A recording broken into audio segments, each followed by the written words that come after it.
بسم اللہ الرحمن الرحیم۔ کیا حیض کی حالت میں ہم بستری کرنا جائز ہے؟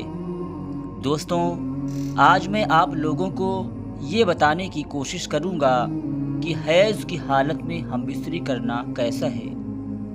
تو دوستوں، ویڈیو میں آخر تک ضرور بنے رہیں۔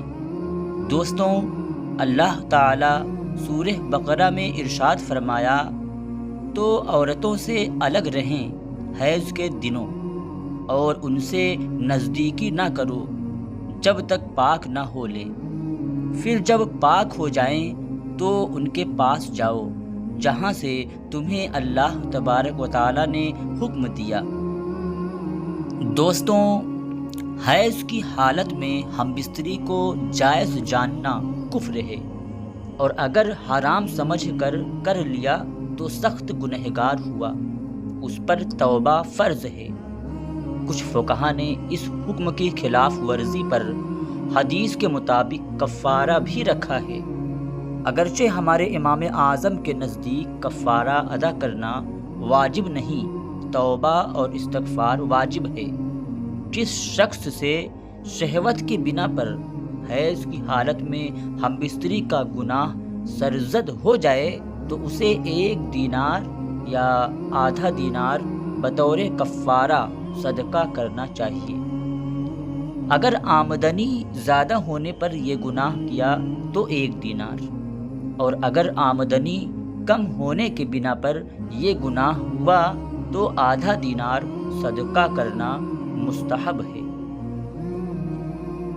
عورت حیض کی حالت میں ہے اور مرد کو شہوت کا زور ہے، اور ڈر یہ ہے کہ کہیں زنا میں نہ پھنس جاؤں، تو ایسی حالت میں عورت کے پیٹ پر اپنے ذکر کو مس کر کے انزال کرے تو جائز ہے۔ اگر ران پر کرے تو یہ ناجائز ہے۔ حیض اور نفاس کی حالت میں ناف کے نیچے سے زانو تک عورت کے بدن سے بغیر کسی حائل کے یعنی بغیر کسی کپڑے کے فائدہ حاصل کرنا جائز نہیں۔ بہت سے مرد شادی کی پہلی رات میں بے صبری کا مظاہرہ کرتے ہیں اور عورت کے حیض کی حالت میں ہونے کے باوجود ہم بستری کر بیٹھتے ہیں۔ ایسا کرنا سخت ناجائز ہے، بلکہ عورت پر واجب ہے کہ اگر عورت حیض سے ہو تو اپنے شوہر کو بتا دے تاکہ شوہر ہم بستری نہ کرے۔ اگر عورت اپنے شوہر کو نہ بتائی اور مرد ہم بستری کر لیا تو عورت سخت گنہگار ہوگی۔ دوستوں، حضور صلی اللہ علیہ وسلم نے ایسے آدمی سے سخت بیزاری کا اظہار کیا جو حیض والی عورت سے ہم بستری کرتا ہے۔ دوستوں، حیض کی حالت میں جو خون نکلتا ہے وہ ایک گندا خون ہوتا ہے جو جراثیم سے مل کر نکلتا ہے۔ اس کے اندر زہریلا مادہ بھی ہوتا ہے۔ یہ خون عورت کے جسم میں زائد اور بیکار ہوا کرتا ہے۔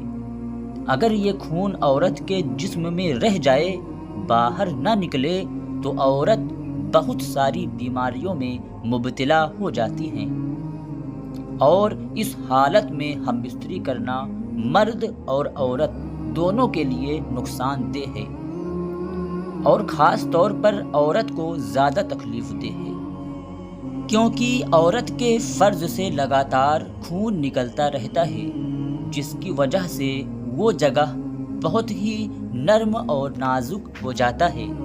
اب اگر ایسی حالت میں ہم بستری کیا جائے تو اس مقام میں رگڑ کی وجہ سے زخم، سوجن اور بھی بہت ساری بیماریاں پیدا ہونے کا اندیشہ رہتا ہے، اور مرد کو سجاگ، آتشک اور ایڈز وغیرہ جیسی بیماریاں ہو جاتی ہیں۔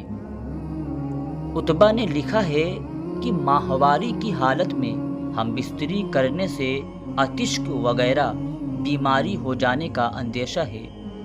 اگر اس ہم بستری سے حمل ٹھہر جائے تو ممکن ہے کہ جو بچہ پیدا ہوگا وہ کوڑھ ہی پیدا ہوگا۔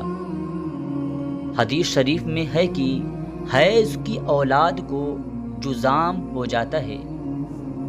دوستوں، کچھ مذہب میں عورتوں کو حیض کی حالت میں ایسا ناپاک اور اچھوت سمجھا جاتا ہے کہ ان کے ساتھ نہ تو کھاتے ہیں نہ پیتے ہیں اور نہ تو ان کے ہاتھ سے بنا ہوا کھانا کھاتے ہیں، اور ایسی عورت سے بوس و کنار بھی نہیں کرتے ہیں، بلکہ ایسا کرنا نفرت سمجھتے ہیں، یہاں تک کہ ان کے ساتھ اٹھنا بیٹھنا بھی چھوڑ دیتے ہیں۔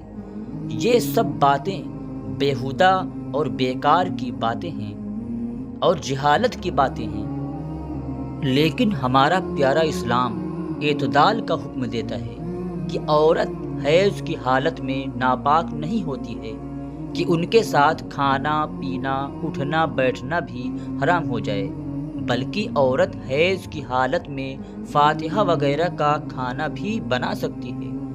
جو لوگ عورت کو حیض کی حالت میں اچھوت سمجھتے ہیں، ایسے لوگ جہالت کے گڈھے میں ہیں، ایسے لوگ مشرکین اور یہود کی پیروی کرتے ہیں۔ دوستوں، سرکار مفتی اعظم ہند نے اپنے ایک فتوے میں لکھتے ہیں، جو لوگ ایسا کرتے ہیں وہ ناجائز اور گناہ کا کام کرتے ہیں اور مشرکین اور یہود اور مجوس کی پیروی کرتے ہیں۔ حیض کی حالت میں صرف ہم بستری کرنا ناجائز ہے، بس اسی سے پرہیز کرنا چاہیے۔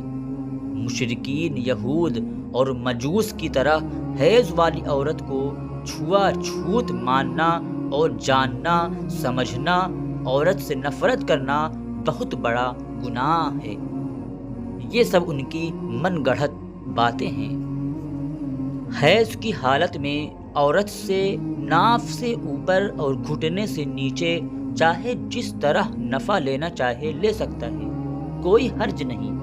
یوں ہی بوس و کنار بھی جائز ہے، اور اسی طرح عورت کو اپنے ساتھ کھلانا اور ساتھ میں سونا بھی جائز ہے۔ حیض کی حالت میں مرد کو شہوت کا اندیشہ ہے تو ساتھ نہ سوئے، اور اگر اس کو پورا یقین ہے کہ اگر ساتھ میں لیٹے گا تو ہم بستری کر بیٹھے گا تو ساتھ میں سونا گناہ ہے۔ اللہ تبارک و تعالیٰ سے دعا ہے کہ ہم سب کو اس پر عمل کرنے کی توفیق عطا فرمائے۔